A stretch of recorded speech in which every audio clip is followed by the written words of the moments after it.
Hi, welcome my beautiful Minnesotans. Mwah. Thanks for watching Ask Nancy. I'm with Nancy, best realtor in the Twin Cities. And in today's video, we're gonna talk about the most exciting thing ever, contingencies. What is a contingency, right? What is it? Why should you care? You're gonna learn really important things. So before we get to it, we're gonna read the Zillow review of the day, the five star. And today's review is from, N.Yang 0729. Thanks, N. So N.Yang said, I was like a really personal story. I had my house on the market for 4 to 5 months with a previous agent, and I had little to no activity. So I'll be freaking out. Juggling between everyday struggles on top of 2 mortgage payments, I was down to my last hope. Oh my gosh, this is good. I got down on my knees and I prayed to God. It says right here. Oh my gosh, that's Nancy.Yang. I love her. She was so sweet. Her and all her sisters. And like an angel, I came across Facebook. I hesitated because I seriously believed that anything online, especially reviews, were either bogus or paid for. And I called her anyway. She met with me the next day. She had everything laid out, planned for me before I even met with her. Oh my gosh. Okay. Honestly, this is one of the best decisions I've ever made. She's professional, works with passion. She encounters issues. When I encountered issues, she was able to help suggest me to do the right things. Nancy and her team helped me walk through every process, and we had a successful closing. I forgot to mention that it was my first home that I was selling. Don't hesitate to work with Nancy. She is an angel. Oh my gosh! Well, how cute! My gosh! Sheesh. Love hearing these reviews, guys. Oh. And in fact, Linda, so Nancy, we actually met through like Facebook. It was really cool. And she had been kind of in a tough spot. She was kind of explaining like her process working with her previous real estate agent. Yes. And she ended up like, I think taking over or basically taking over like her mom's house. Okay. And so she was like, okay, she had a mortgage in her old home in Brooklyn Center and then her new home that she was worried about. So funny story, fast forward, we got through the whole home sale process and she was just so wonderful to get to know. She was going through a lot of tough things, like just personally as well at the time. But just actually this past year, I got a call from one of my clients, or I got like a little ping that she was like, hey, my sister's thinking about selling her house and I referred her to you. So I want you to talk with her and this is her name. So I'm like, oh my gosh, that's so great. I'd love to talk with her. And I got a message like kind of through Facebook. Yeah. Mm-hmm. And then probably like the next day, Nancy had messaged me too. And she's like, Nancy, I have a sister that is thinking about selling and I want you to be her realtor and I'm going to send her your way. I'm like, oh, funny. I'm like, oh, okay, what's her name? And then it turned out that both of these 2 sisters are people I worked with at various times. I didn't know they were sisters at the time, and they were referring their other sister to me. So okay. I was like, oh my gosh. All right, you're like the 5th sister. So anyway, yeah, so I always tell people, thank you so much for sending referrals, guys, because, our business is a very personal business, and it's very much word of mouth, and you want to work with someone you trust. So I always treat referrals like gold because, yeah, just like the wonderful people they come from. So you don't get overwhelmed when a client comes to you and they had like a terrible agent and they just come to you with all their problems. You don't get overwhelmed. You know how to line up the ducks in a row. You know how to, you don't get like flustered. Yeah, no, honestly, I think a lot of times, I think a lot of times when we're working with someone for the first time, it's setting the right expectations. Mm-hmm. And I find, especially like, it's 2020, right? There's a lot of, like, we're going through an unprecedented time right now. But also what happened was, the real estate crash of like 2008, right? Oh my goodness. And you were in the thick of it. You were still an agent during that time. Actually, I got licensed right after in 2009. Oh, yeah. But, my husband and I were buying houses during that time period and, remodeling them and things like that. But I would tell you that over the last 11 years that I've been a licensed agent, you wouldn't believe the number of times people tell me that when they are going to sign a contract, that their agent just says, okay, sign here, here, and here. Which leads us actually to our perfect topic today. Okay. So literally documents aren't being explained to people.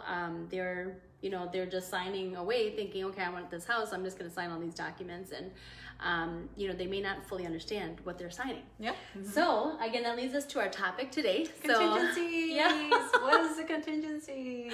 Absolutely. So I always tell everybody, well, I work with both buyers and sellers. Okay. And so when it comes to making an offer, especially in this day and age, you know, we are many times like under $350,000 sales price. We're typically competing with a lot of other buyers, right? So what do we need to do? We need to make our offer look as good as possible, all right, to the seller when we make that offer, right?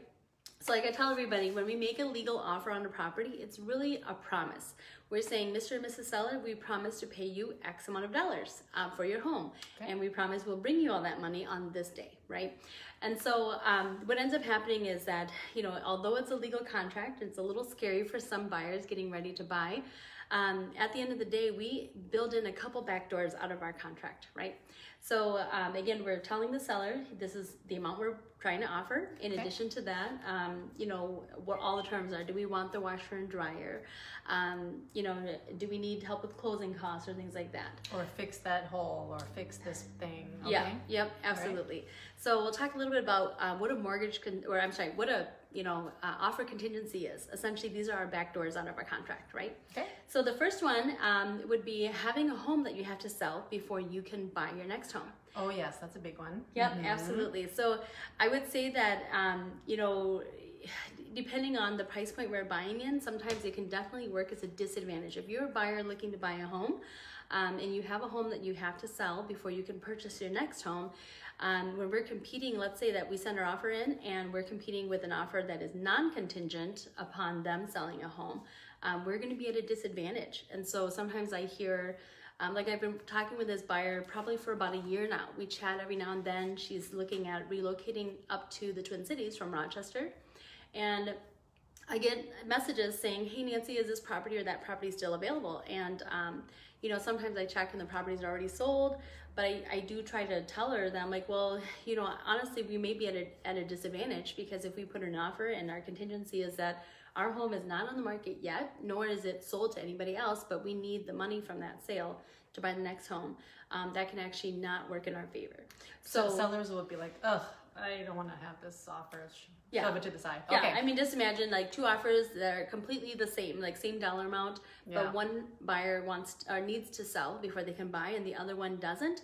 They're automatically going to go look at the non-contingent offer. Totally. Okay. All right.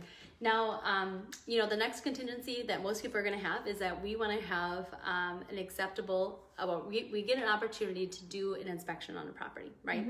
And so it's kind of the whole, you know, with homes, it's like, you know, with the car, you get to go take it for a test drive, make sure it's not making any clunky noises, and you know, that it's, you know, everything's functioning the way that you want it to be. But in a home, a lot of times we're only seeing the house during the home showing, right? So of course the house smells great, you know, the lights are all on, we assume everything is working. But during the inspection period, we're gonna get to really take a fine-tooth comb to that property. There's a multitude of inspections that we can do, but the main contingency is that, you know, do we want to do an inspection or not? So a seller will consider your offer based upon if you're including that contingency. Okay. Now, what I've been seeing is that there are some buyers who are either offering on homes like sight unseen, or they're just... What's sight unseen? Meaning they're calling out their agent and saying, like, let's say they've looked at a bunch of houses, maybe they've offered on 1 or 2 homes and they have an inspection contingency, and they keep getting beat out. Like the seller just is, you know, either picking a higher offer, or they're picking a seller, or picking a buyer who is not asking to do an inspection. So, you know, it's the whole scarcity rule, right? Where people feel like, oh my gosh, my last chance is going. That house is like, you know, that house is all my hopes and dreams, and now I like that way. It's So anyway, so I've been seeing that, you know, some buyers will say, well, I will, you know, I'll make an offer on this house even if I haven't walked through it. Oh my gosh. Yep. So, jeez. Yeah, and I've done some like virtual walkthroughs. I mean, I've gone through. I'll do like a Facebook Messenger call. We'll kind of walk through, and anything that I see in the home, I'll be pointing out to the buyers as well. And sometimes they're just saying, "Okay, I'm buying it based on the video walkthrough that we are doing, you know, at the property." So, but anyway, back to the, you know, inspection contingency. It's like I really highly recommend it, guys. I would say for unless you're an investor and you know you're gonna like tear that house apart anyway, and it doesn't matter if you find something's not working because you're gonna fix it, right? But for the great majority of us, they're just gonna be living in the home and enjoying it with our families. I highly recommend that we do an inspection. You know, some things that we can do to make this you know, kind of work in our favor is to shorten up our time frame for our inspection. Okay. We can tell the seller that, hey, we still want to do an inspection, but we're going to only take 5 to 7 days to do that instead of like 10 days. Because ultimately, our you know, when we make our offer, our inspection period is our only chance to back out, right? And so sometimes when you're making a big decision, you're buying $200,000, $300,000, $400,000 home. You know, every single day is just more days for you to be like biting your nails and wondering, you know, if you made the right decision or not, and questioning yourself. But yes, so, you know, so that's that contingency. And the last one, of course, is that majority of buyers are going to need to get some type of mortgage financing. It's great. There's a few, I worked with them myself, a few cash buyers who are, you know, they either have a nest egg, you know, a business or something like that. Where they can go in and just make a cash offer on their property. No appraisal needed if a cash offer. Correct. Ooh. Yes, no appraisal needed. Okay. So it's great. Sellers would love a cash offer. You know, they don't have to wait as long for financing. They're not worried about whether or not you're going to have your job or anything. Let's see. Do you have a question? Oh, Vicky. Hi, Vicky. Hi, Vicky. Vicky's been a real estate agent in the past, so thanks for watching. Vicky says, I would never buy property without seeing it. That's a huge investment. Vicky, I totally agree. I'd be so scared. Yes, definitely. Okay, so so back to mortgage contingencies is that, you know, 99% of buyers out there are going to need to have some type of financing, right? Yeah. So ultimately, when we make an offer to a seller, no private information is shared. You know, they don't know your credit score, they don't know where you work. They're really relying on the word of your agent and also your loan officer that you are 100% approved or pre-approved, and that there should be no hiccups in terms of being able to get a mortgage. You know, so that kind of covers all the different contingencies when it comes to making an offer. Remember that an offer is merely a promise. We're promising to pay a certain dollar amount. And our contingencies are back doors out of that contract. So, yeah. So any questions, feel free to type them down below. Yeah, I think Nancy covered some of the most basic, well-known common contingencies that you're going to face when you are either a buyer or a seller. So thanks, Nancy. Awesome. And we want to say hi to Vicky, say hi to Keith Taylor, say hi to, is it Drew Messner? Yeah, another great professional. Tang Chu-Yang, I saw that. So thanks for watching so much. I want to give a huge shout out to Laura Bond. Who's Laura Bond? Oh yeah, Laura is amazing. I actually had talked with her and recommended her to one of my clients. So Laura actually is a home stager, and what she does is she will literally work with you and go over your vision. In addition to that, she'll be your shopping extraordinaire. Like she'll go with you shopping, or if you give her a budget. So I thought it was great to be able to shout out Laura. In addition to that, we wanted to thank Chuck Brooks from our team, you know, the team that I work with at Remax.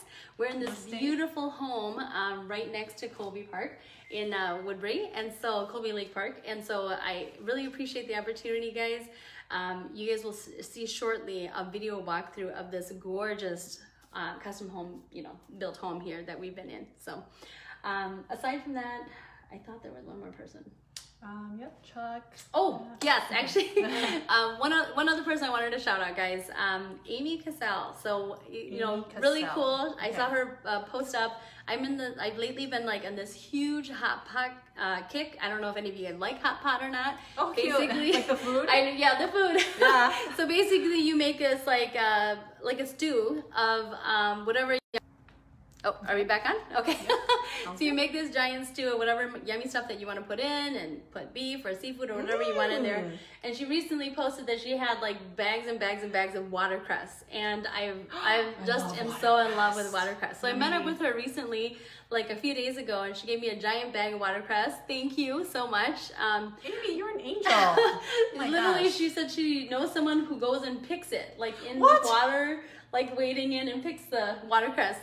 I don't know if I'm gonna find where you are. At a local lake or something like that. Anyway, but I thought it was really great. I wanted to highlight her amazing new achievement. As soon as the stay-at-home orders are lifted anyway, she's actually opening a recovery, you know, like a rehabilitation, like center in Brooklyn Center, actually called Open Arms Recovery. What? So targeting at Southeast Asians, and that's kind of like that's her market and what she's going to be doing. So she's been a counselor for a long time, and this is her big achievement. So just wanted to shout her out and share that. So if anybody that, if you guys know anybody that needs any help, she'll be there. So thanks so much for watching, you guys. Thanks for watching. See you next week. Bye.